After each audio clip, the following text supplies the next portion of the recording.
certo de que esta sua primeira visita de Estado a Portugal pode fazer história. É nosso dever garantir que essa história contribuirá mesmo para a felicidade dos nossos dois povos. Sinta-se em sua casa, Presidente Xi Jinping. 中国古人说：“同心而共济，终始如一，此君子之朋也。”葡萄牙谚语有云：“橄榄油、葡萄酒和老朋友都是越老越好，越老越纯。”中葡关系正步入历史最好时期。我高兴地看到。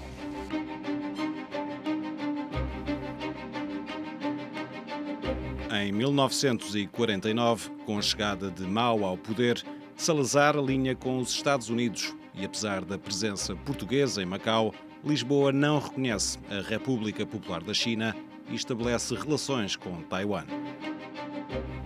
Depois do fim do regime, na sequência do 25 de abril, Lisboa reconhece Pequim e começam os primeiros contactos com as autoridades chinesas para restabelecer as relações diplomáticas.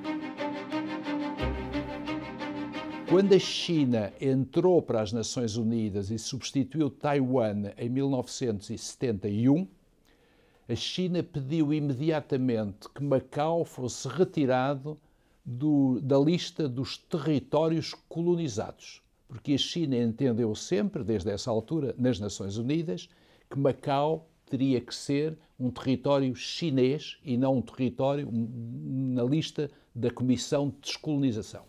Macau e Hong Kong. E assim fez a Assembleia Geral. Só depois do regresso da democracia em Portugal, depois de abril de 74, é que se pôs o problema de substituir Taiwan pela China, como deveria ser, já que era a China que representava o povo chinês nas Nações Unidas e com um lugar permanente no Conselho de Segurança. Va dans le chemin du socialisme, une société avancée. O Dr. Mário Soares, como Ministro dos Negócios Estrangeiros, em janeiro de 1975, publica um comunicado em que põe fim às relações diplomáticas com Taiwan e reconhece a República Popular da China como o único representante legítimo. Isso inicia uma série de démarches, designadamente no quadro das Nações Unidas, onde o nosso representante permanente tem contactos com o representante permanente da China, na altura o embaixador Wang Hua, para lhe comunicar as nossas decisões e para iniciar um processo de restabelecimento das relações, mas que se arrastava e estava permanentemente a ser adiado até finalmente começarem as negociações em Paris. Os tempos agitados que Portugal viveu a seguir à Revolução dos Cravos deixam a China preocupada. A influência do Partido Comunista e, portanto, da União Soviética era muito evidente em Portugal. E, naturalmente, que os chineses olharam para essa situação com alguma prudência, com algum cuidado, esperando que a própria cena portuguesa fosse melhor definida. E, portanto, foi com prudência que eles começaram os contatos connosco, em Paris. Em 1975, Portugal chega a colocar a questão da devolução de Macau. O ministro português, o ministro Vítor Crespo, propõe ao embaixador da China que se iniciem imediatamente negociações para estabelecimento das relações diplomáticas e para resolver imediatamente a questão de Macau. 40 anos depois, fui ver uma exposição de documentos sobre a China na Torre do Tombo, aqui em Lisboa, onde estão os arquivos nacionais, e descubro com surpresa que o meu apontamento, que entretanto estava nos arquivos do ex-ministro Mel Antunes, estava exposto na Torre do Tombo, com uma nota à mão do ministro Mel Antunes dizendo os contactos para relações diplomáticas com a China serão em Paris e não em Moçambique. O governo tinha decidido, por razões que eram próprias, que os contactos seriam em Paris. Mas eu estive envolvido, porventura, num dos primeiros contactos com a China. Mas a transferência de administração em Macau é questão que os responsáveis políticos não confirmam. Nunca li qualquer documento, nem ouvi qualquer testemunho nesse sentido. O que posso afirmar é que em 76 o Ministro dos Estrangeiros dizia que Macau é um território chinês, sob a gestão portuguesa, e a mudança de estatuto pode-se fazer em qualquer altura de pronunciação. Bom, se me pergunta se isto está certo, sim, está certo. Se a declaração está certa, bom, tenho algumas dúvidas, porque nós devemos negociar sempre, dispondo do maior de trunfos, o maior número de trunfos. Bom, e quando Portugal diz que bom, isto é chinês, quando quiserem a gente negocia, nós abdicamos de muitos trunfos negociais que podíamos ter utilizado, não sei se com mais resultado, se não. Depois da morte do primeiro-ministro Zhou Enlai e do presidente Mao Zedong, a reunificação da China passa a ser uma prioridade para Deng Xiaoping e os novos líderes chineses. Macau e a questão de Macau, que para Portugal era uma questão relativamente secundária, para a política chinesa naquela altura era uma questão absolutamente central, porque a política de reunificação da China, Hong Kong, Macau e Taiwan, é parte integrante do programa de reformas que Deng Xiaoping vai fazer aprovar em 1978. E, portanto, era preciso tomar novas iniciativas, os chineses tinham de tomar novas iniciativas sobre Macau antes de poderem concluir a normalização das relações bilaterais. E é isso que vão fazer. O Dr. Jaime Gama vai à China numa dessas missões, ainda no tempo de Hua Guofeng, portanto há contactos com um certo nível, mas não oficiais, de certa maneira. Eles não respondem, as coisas não avançam e é um caso... Mas também tem a ver um pouco com a situação que a própria China viveu com a mudança. Exato. Tem a ver mais com a situação de transição na China depois da morte de Zhou Enlai e de Mao Tse-tung. Nas negociações de Paris, em 1978 e princípios de 1979, o futuro de Macau começa a ficar definido. Não, em 79 não há ata nenhuma. Em 79 o que há é um conjunto de conversas entre o Presidente da República de Portugal, que era eu, e Deng Xiaoping e o Primeiro-Ministro, em que se estabelece que, em cumprimento da posição que Portugal tinha assumido em relação ao território, através do seu Ministro dos Estrangeiros, Mário Soares,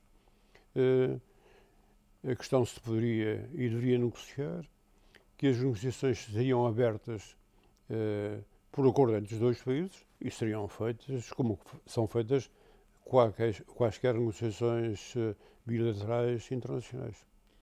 Este é o primeiro passo no processo de reunificação da China. É uma iniciativa chinesa e está inscrito na ata secreta, como estava a dizer, que acompanha a normalização das relações bilaterais. A ata secreta que chegou a levar a algumas declarações entre Ramalhianos e Mário Soares até à sua publicação. A ata secreta existia, obviamente, e acabou por ser parcialmente publicada em anexo a um comunicado do Conselho de Estado, justamente para esclarecer que o processo de Macau começa em fevereiro de 1979 e começa em fevereiro de 1979 porque é parte integrante da política de reunificação chinesa e essa política de reunificação é crucial para garantir o sucesso de Deng Xiaoping e a capacidade de Deng Xiaoping para unir o partido à volta do seu programa.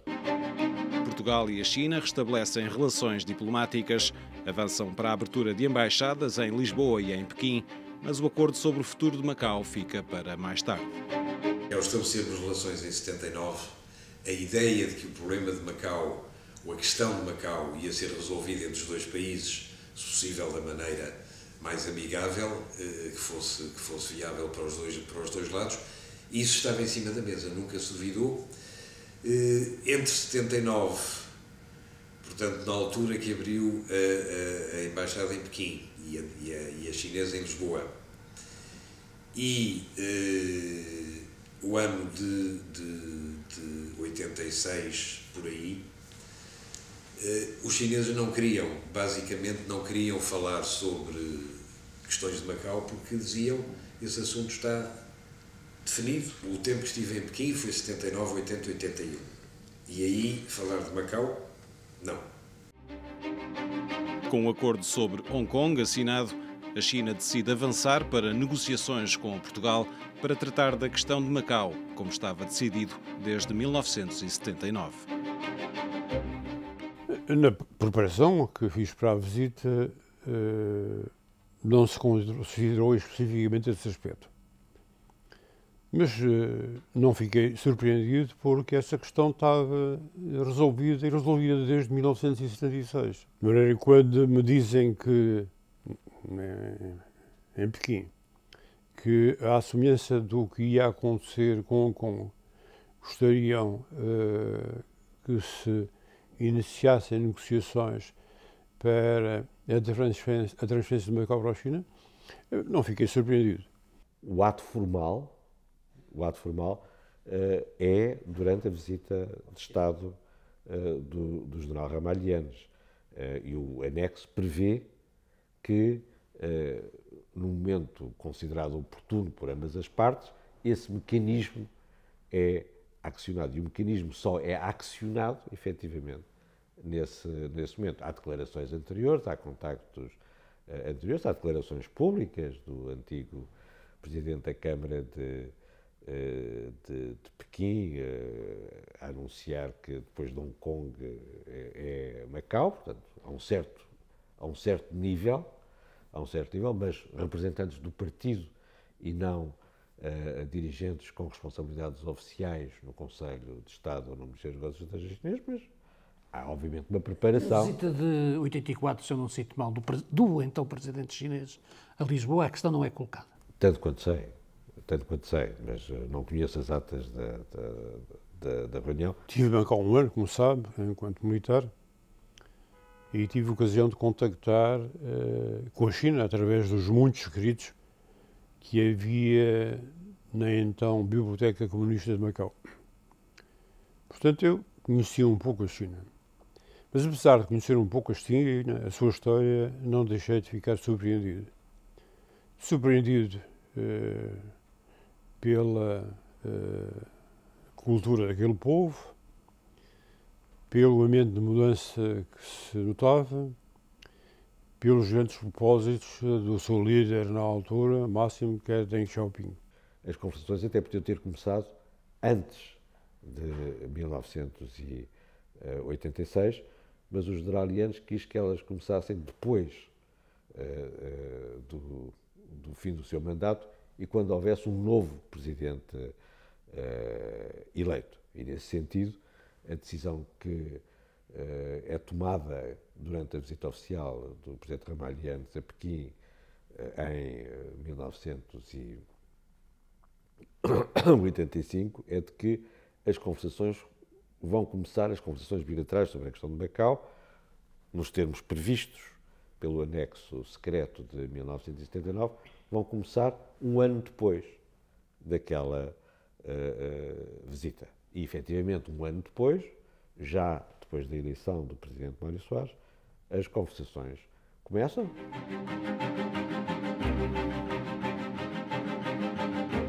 Quase 500 anos depois dos primeiros contactos entre os dois países, em maio de 1985, na primeira visita de um presidente de Portugal à China, António Ramalho Yanes conhece o pai da reunificação da China. Deng Xiaoping estava visivelmente bem disposto quando recebeu Ramalhianes. Está a gostar da visita, Sr. Presidente? Uma primeira pergunta. Estou. Está a ser bastante aprazível e interessante, responde Ramalhianes. Então, reforçou o Presidente Deng, não existem problemas entre nós. Era um homem que falava baixo, falava espaçadamente, mas tinha ideias muito claras acerca daquilo que entendia que a China podia e devia ser. Portanto, era um homem que encarava a política com uma grande prudência, com uma grande inteligência, mas que entendia que a vida dos povos é mudança. E quando se estagna, morre-se. Em 1987, é a vez do primeiro-ministro Cavaco Silva conhecer o ideólogo do princípio Um País, Dois Sistemas.